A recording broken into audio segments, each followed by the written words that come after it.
Hi, welcome. We're going to give everybody just a moment to join us and settle in and get ready for what will be a really, really interesting conversation. You're getting a little bit of a preview of Sarah's cat. The pandemic puppy is going to make an appearance soon. Oh, and there the puppy.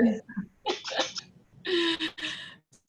So I want to give everybody just a moment, but as you are joining us, I want to say hello and welcome to Reporting on Yourself, How Memoir Can Transform Trauma into Healing. I'm Julie Moose. I'm Executive Director of the National Press Club Journalism Institute. I'm really happy to be with you today and to be with Sarah and Rukmini. Thank you both for being here, and thank you all for gathering for this really interesting, informative conversation. Mm. Sarah has been a staff reporter at the New York Times for 9 years. She currently covers regional news, and she is, of course, the author of the new book, Horse Crazy, the story of a woman and a world in love with the animal, which we'll be talking about today. And Rukmini joined the New York Times 6 years ago as a foreign correspondent covering Al Qaeda and ISIS. She's a four-time Pulitzer Prize finalist. Sarah and Rukmini share more than the same newsroom. They also share a love of horses, and they are also friends. So we're really grateful to be able to eavesdrop on the very fascinating, wide-ranging conversation that you two are about to have. So we hope you all who are participating will join in and share your questions in the Q&A queue, and we'll bring them in a little bit later. But for now, we're going to start with Sarah and Rukmini. So over to you. Mm. Thank you. Thank you so much, Julie. I guess I'll start out, Sarah. I read your book, with great interest. These are all of the notes that I've taken on it since I started reading it. It takes some level of courage, I would say, to write so frankly about your family, about personal trauma, in a medium that you know is going to be read by all of your peers. And I wondered if you could reflect on the discipline of journalism, which has essentially beaten the I pronoun out of us. We've grown up in the same newsroom where writing about yourself is just not something that we do, and what it was like to make that pivot, and how you found your way there. Yeah, well, first of all, to be called courageous by the most courageous journalist I know, I'm not sure it's deserved, but I'll take it. Maybe tattoo it on my shoulder. But thank you. I initially pitched the book. I wrote even in my pitch to Simon and Schuster, this isn't my story. This is a story of horses and the people who are crazy for them around the world. A little bit of the backstory.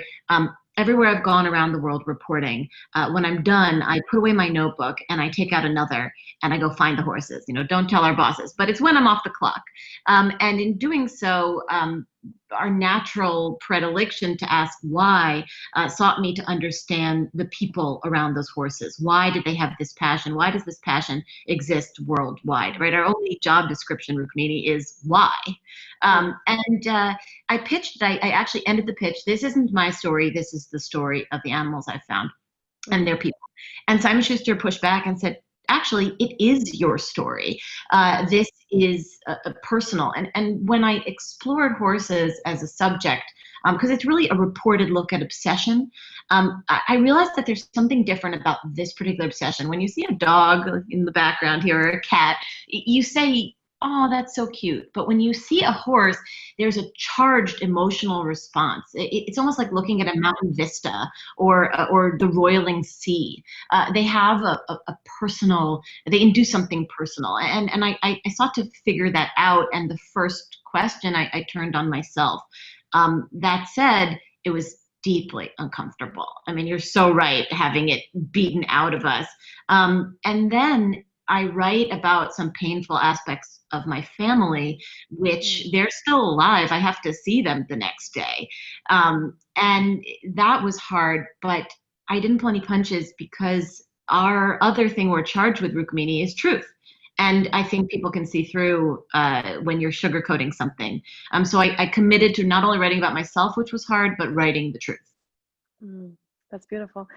I was really surprised to learn. I mean, I've been your colleague for 6 years, and I did not know this aspect of your personal history, namely that your father is a Holocaust survivor, an actual Mhm. Holocaust survivor. You talk about how, as a boy in Europe, he spent the 6 years, I believe, from age 9 to age 15, hiding from the Nazis.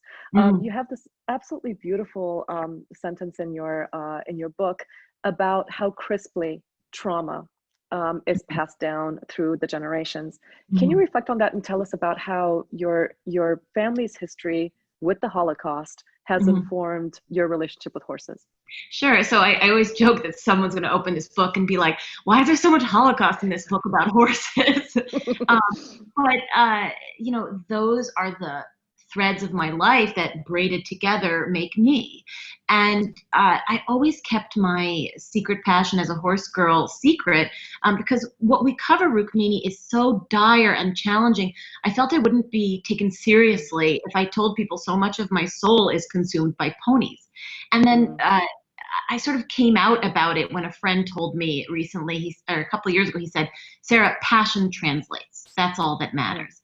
But then the other aspect of self-consciousness in the book was writing these intermingled paragraphs of ponies and Nazis. I write that. It feels wrong, but that intergenerational trauma really bound them up together for me. I'll tell a little story from the book. Um, I realized so much of my compulsion to be in this horse world was about passing. My dad had all these false identities to survive, like you said, a false baptismal certificate as a Catholic. And so being immersed and accepted in this very Aryan, waspy world was my version of passing as a Jew. mm, Uh, I once, when I was a teenager, won a second place in a very prestigious competition, and I was sure I was nothing, so I left. I mm, put my horse away. I went and got some funnel cake, at the state fair. And my dad waited all day by the side of the ring, knowing nothing about horses. And when they mm, called the winners in to the winner circle, the horses walked in a procession, and my little dad trundled into the ring, mm. and he put that second place ribbon on his chest, and he said, "I defeated Hitler." Oh my And God. that was the Yeah. level that this sport and this passion meant. And Rukmini, in what you and I do, it's unpacking the why behind the why. You know, Mm, I could easily say I love horses. I start the book, I say, why do I love horses? Because horses. That's an answer for me because it feels part of my bones and my soul. But there is so much more to really any story, and I realized my own included. mm.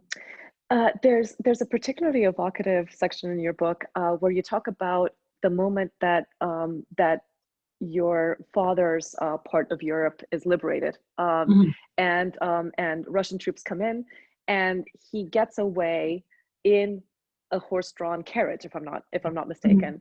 Yeah. And you would come home from the barn, and Mhm. he would take you in his arms and smell your hair, Mhm. and something about the scent of horses to him equated freedom. And it's such an interesting association because, of course, as you say, ponies are this very Aryan and waspy association. It's a very, Yeah. it's seen as this elitist sport. But Mhm. to your father, it was freedom, and it Mhm. was passing as a Jew in Uh, in this in this new world. mhm. And that really leads me down some roads in the book. I would say to my dad, this isn't our world. This is the world of Ralph Lauren and cashmere and jodhpurs. And he'd say, not Ralph Lauren, Sarah, Ralphie Lifshitz. That's Ralph Lauren's original name. He's a Jew from New York, just like me. And what that said to me was that identity is what you choose, that you can Mm, create your identity. I mean, Ralph Lauren is the godfather of Americana, and yet he's an immigrant, Ralphie Lifshitz. And then mm, I explore, who does society, culture, and horses belong to in a chapter about Black cowboys. mm, That 1 in 4 cowboys in the American West in the pioneer era were Black, but they've been mm, entirely erased from the narrative. mm, You've never seen a Black face under a silver screen Stetson. And that's because the authors of those stories, which are really American origin narratives, were white. And these people were erased by racism. And in that exploration in the book, it's a continuation of who does culture belong to. It mm, doesn't belong to the people who write it. That's for sure. mm. Yeah. Let me get to the heart of your book. I've heard you mention the trauma that you experienced Mhm. in New York the night, I believe, before the Macy's Day Parade several years ago, when a man came through the slightly open window of your bedroom and attacked you. Can you Mhm. talk about how that changed you and how horses became the bridge through which you found your way back to the world? Sure. I was laughing this morning because I think the Justice Department just named New York an anarchist region or an anarchist region. But it's always been an anarchist region. I mean, the dude climbed in my window and 10 years ago when it was thriving. So we're cool with being an anarchist region, but or jurisdiction. But anyway, yeah. So I was stabbed when I was sleeping in my apartment by a home invader, and he was caught and I survived, which you don't usually in these situations, the police told me. And after that, the city became incredibly loud. And remember, this is my baseline. I'm from here. But I suddenly heard every noise. Every air conditioner on the side of a building was a buzzsaw. And I couldn't escape the noise. And it's a post traumatic stress disorder called hypervigilance, which you hear everything because you're listening for every predator, every person out to get you. So you can't tune out things. And an air conditioner is even more scary because it blocks out the sound of footsteps coming after you. And it's an unconscious reaction. I interviewed the great horse whisperer Monty Roberts, and he speaks about the language that horses use with each other. And actually, he is an abuse survivor as a child. And that's why he studied them, because they're prey creatures. And he and I both became prey creatures. And horses have a very specific language of gestures, of silence. And I realized, really only unpacking it later, that being around them in their silence and their ability to still dialogue quieted the city down for me. That they were a place where I could communicate, because I'm a communicator, and that's a compulsion, but in silence. And that was very important. And the other distinction, which the conclusion I come to and came to then, was that they're a prey creature with no choice. I was made a prey creature by this person who climbed through my window, but that wasn't a choice for him to make, and I had other options, unlike a fawn or a foal. Right. You have a very poignant moment in the telling of that trauma, where you wake up in the middle of the night, this man is stabbing you in your bed. Mm-hmm. And you hear this internal voice that tells you, Sarah, this is a fight that you can't win. Yeah. I met you at the New York Times because you had created this incredible organization called the OGC, the Old Girls Club, a play on the old boys club.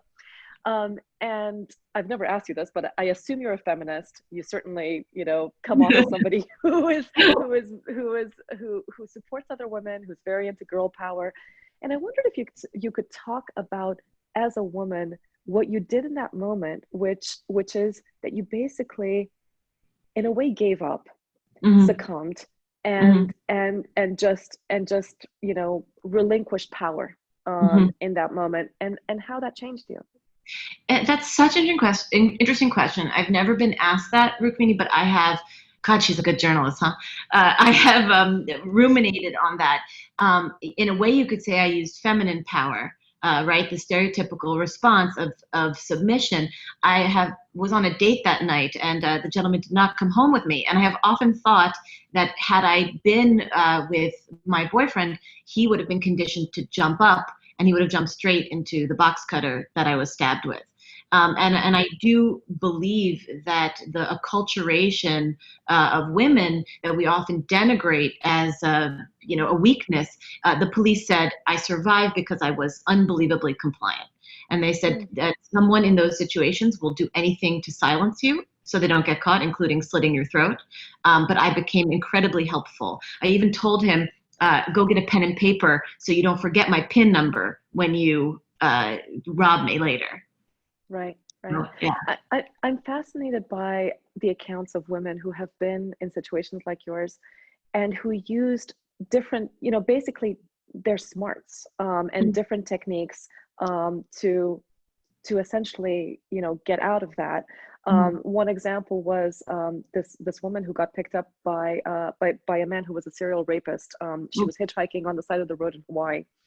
Police had been looking for this man for a while. He ended up getting caught. He went to prison. But before he was caught, he picked up my friend. And she realized in that moment, just as I think you did, that fighting would have been not just futile, but it would have made it worse. Mm-hmm. And she then basically tried to connect with him as a human being and made up this yarn about how she was pregnant and tried to connect with him as a parent. She wasn't pregnant, but it was just this recognition that we, as you say, we look down on people that essentially give up, when in fact it's what saved you. It was that reaction that saved you. How did that play out later on in your life? With, you don't strike me as a compliant person. You don't strike me as somebody who doesn't fight back. Well, we can't be, right.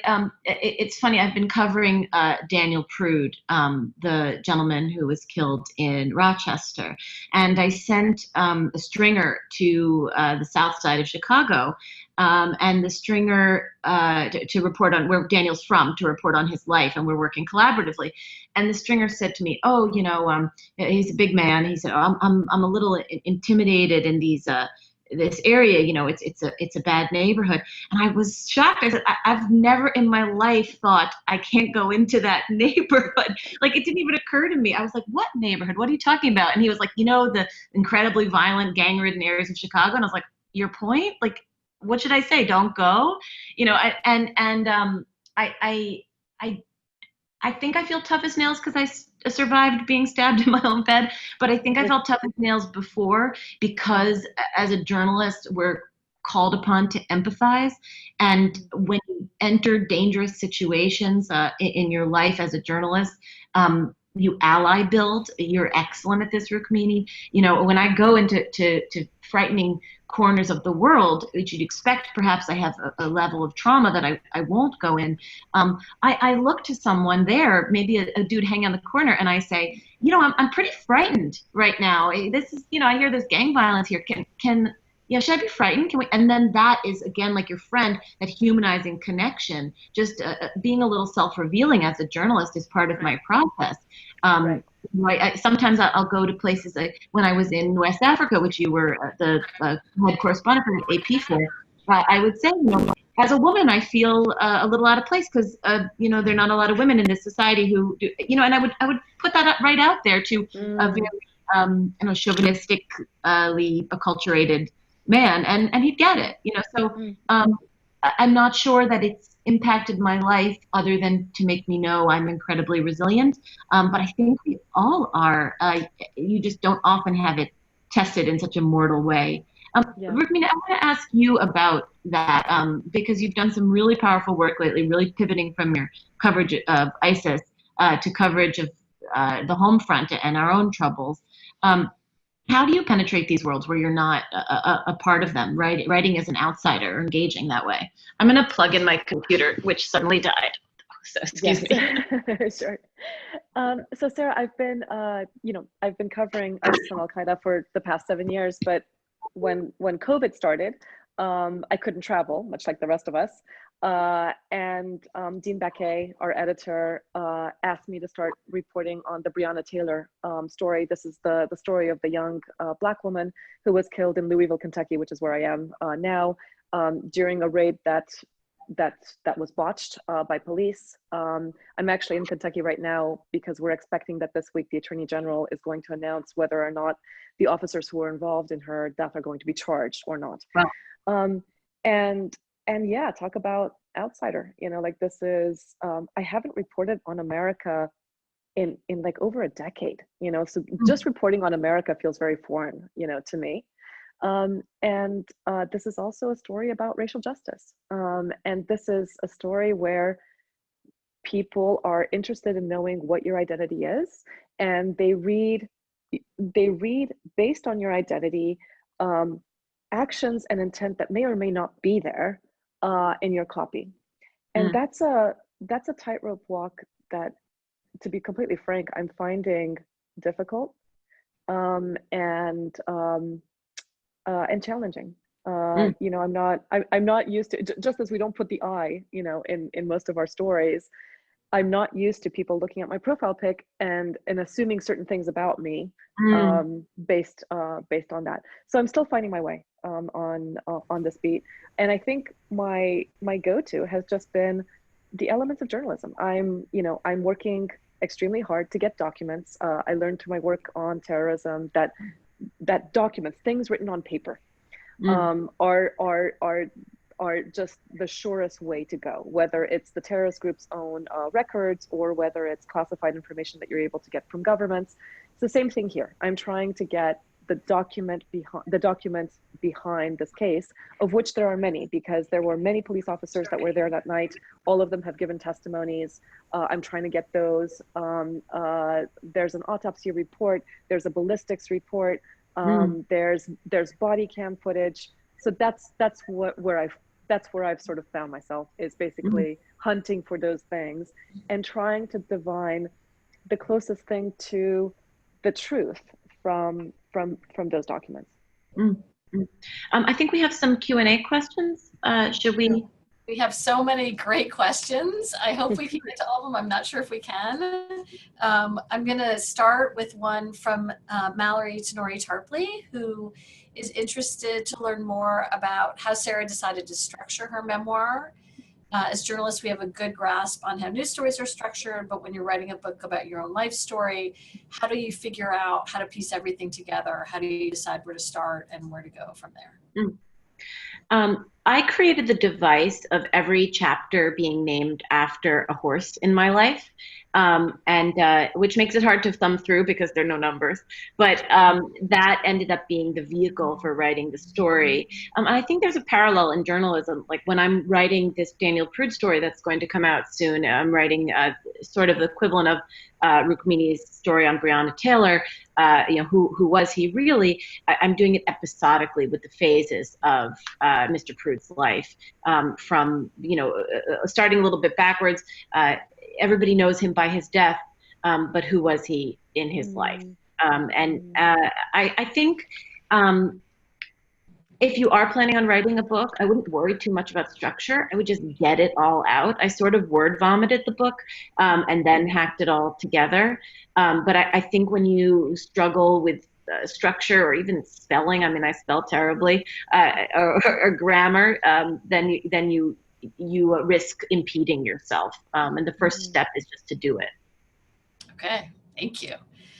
We have a couple of questions, one from Ashley DeLuca and one from somebody else, about how you prepared for the conversations with your family, and handled them, and how you prepared your family as well for you know, the information that you decided to share in your work. And there's also a question, how did you decide what to include, which I think includes, how did you decide to exclude?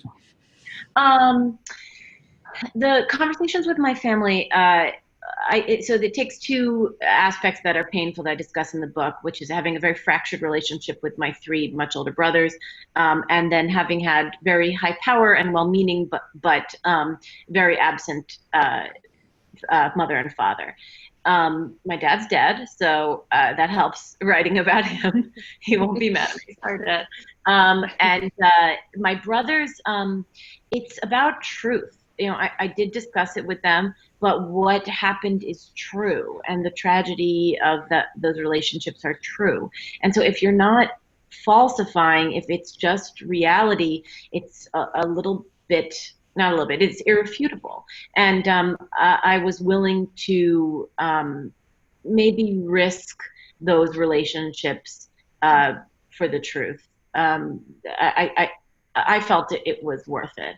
And they're not at that much risk because they sucked. So, you know, that's the truth. And then with my mother, that was challenging. But what I said to her is, you know, you weren't an absentee mother because you didn't like me, because you were a bad mom. You wouldn't have done these things if you thought it was bad. You thought it was the best for me. You had a powerful career so that you could pay for my college and that you could have horses in my life. But with every action, there is a an equal reaction, and there are consequences. So having that dialogue very frankly with my mother that you're not a bad person, you actually did this because you felt you were doing the right thing, mitigated it. But it was challenging and is challenging. And there's a thing with memoir that memoir should always come late, which is so that everybody's dead that you write about. Sarah, I'm curious, did you consider using pseudonyms for your brothers? I mean, they would still be identifiable, but at least maybe that would give them some cover. I saw that, I think, in Tara Westover's book. Yeah. I don't know if I should go on the record. I don't think Tara Westover's book is all true.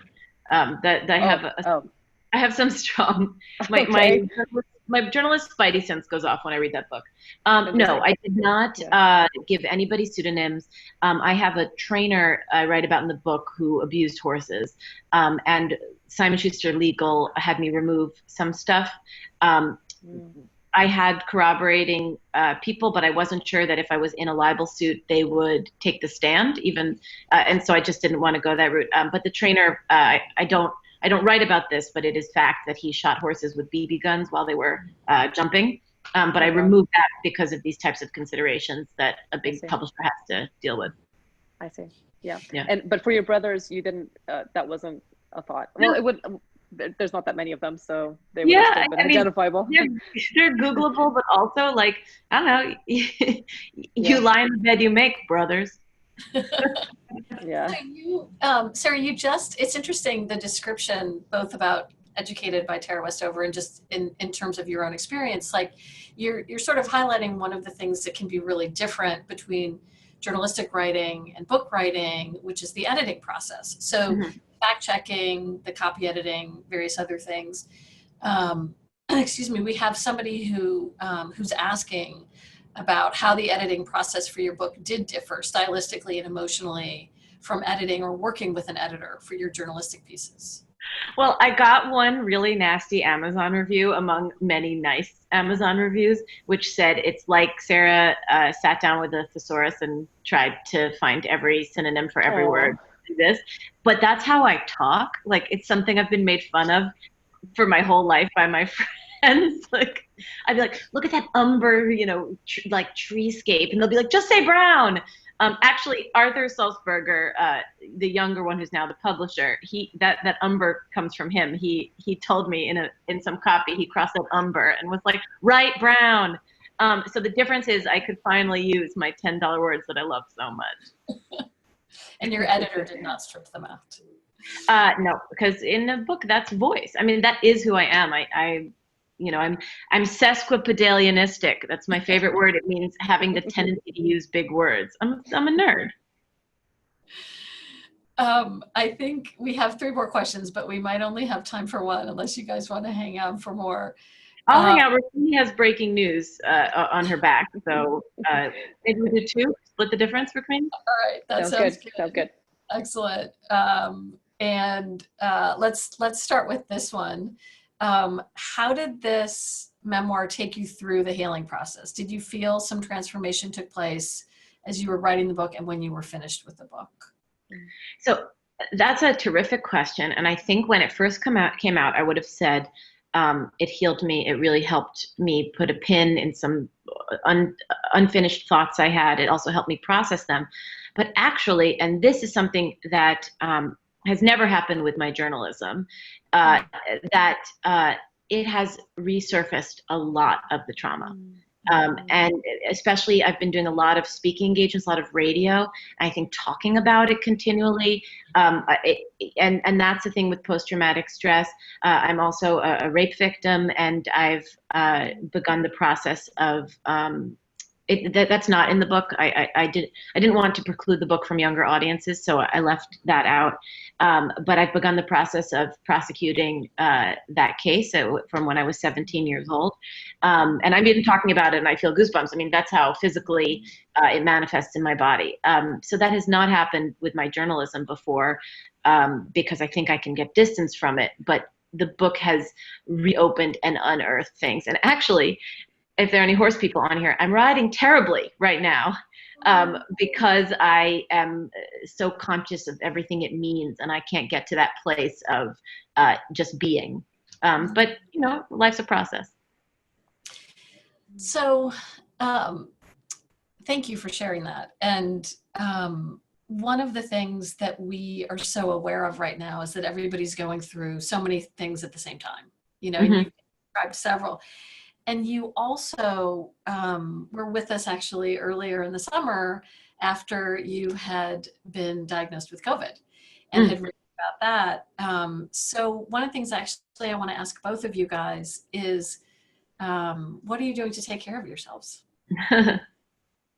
Well, Rukmini just had a baby too. That was a year ago. That was a Well, year ago. Yeah. so that's So, just yeah. to me. Yeah. Yeah. Yeah. You go first, Sarah. Me? Look, I'm the daughter of a psychiatrist and a psychologist. And I think for me, self-care is recognizing you need self-care, and taking the steps. So I'm not particularly good to myself because we've been going, both Rukmini and I, on covering, you know, racial and civil unrest and me, the virus in New York City. You know, I was all pleased with myself and definitely a little hubristic. I had a front page story on the virus as soon as I recovered, and I wrote, you know, crowed, take that virus, and then I had a relapse. You know, so we don't. I don't think as journalists we do take very good care of ourselves, because taking care of the story is a sort of taking care of ourselves. But recognizing that you need to is the first step, and I'll get better at the rest. Mm. Early on in the pandemic, my house is not very far from a forest. So I was taking my dog for these long runs. Before the pandemic, I had basically done this one loop, and I had never taken the time to sort of discover the other loops in this and the other trails. And so I was very proud of myself that I found a loop that was almost 15 minutes long. So, you know, 3-4 times a week, I was going on these long runs, and you know, I felt healthy, and this was like kind of the good thing that I was doing for myself. And I think like 3 or 4 weeks since the pandemic, I was late on the phone talking to a girlfriend of mine, and I left my house just as it was sort of like dusk. I went into the forest, and I tripped over this branch and fell on my face and broke my right hand. My right hand, the one that yeah. So anyway, I was in a cast for like 6 weeks. It was awful. It was awful. And the thing is, when you're in a cast, you also can't do exercise. The one thing that I was doing to make myself feel better, I couldn't do at all. And I couldn't type, you know, like I was like, you know, like the cast was like this, you know, so like to type, I had to do like this kind of thing. Anyway, it was really brutal for a period there. But when the cast came off, it just gave me renewed, you know, a renewed appreciation of how amazing it is to be able to go for a run and type. Well, I feel Julia, like, yeah. Oh, go ahead. Go ahead, Sarah. I just want to say one thing for everyone attending. Thank you so very much for supporting us, and we are committed to keeping this going. I'd ask everyone, there are 48 of you, if you don't have a subscription to the New York Times and you believe that this stuff is valuable and important, then you are working against your own interests by not having a subscription, because it costs a lot of money to do the intense work that Rukmini and I do, and we ask for your support of it. And the other pitch is, buy my book, buy it from a local bookstore. We're not doing this for our health as much as we like it. It's a hard time to put anything out into the world. So we would love your support in both ways, and we appreciate it deeply. Thank you for those pitches. I second them. And also thank you both for your insights. And thank you all for spending time with us today. The Journalism Institute is here to help during this time. We've waived all registration fees for programming since March in light of the pandemic, at a savings of more than $52,000 to participants like you, $52,000 to participants like you. So wow. I'm hoping you'll give our work a thumbs up with a donation in support of learning like this. And we hope you'll complete a survey about your experience so we can design programs that you and other journalists need most. I saw in some of the comments that you all hope will have Sarah and Rukmini back and talk more about these things. Particularly, I know you have a lot of interest in memoir and how to get from a lived experience to a published book. So we will certainly come back to that. We do have another upcoming program about that. We'll send you a link to information about that, as well as a link to this recording as soon as it's available a little bit later today, and also to another program that Sarah's doing a little later this week. So stay well. Thank you all again for being here. We hope to see you again soon. Thank you. Thank you, Sarah. Congratulations on your book. Bye. Thanks so much, Rukmini. Yeah.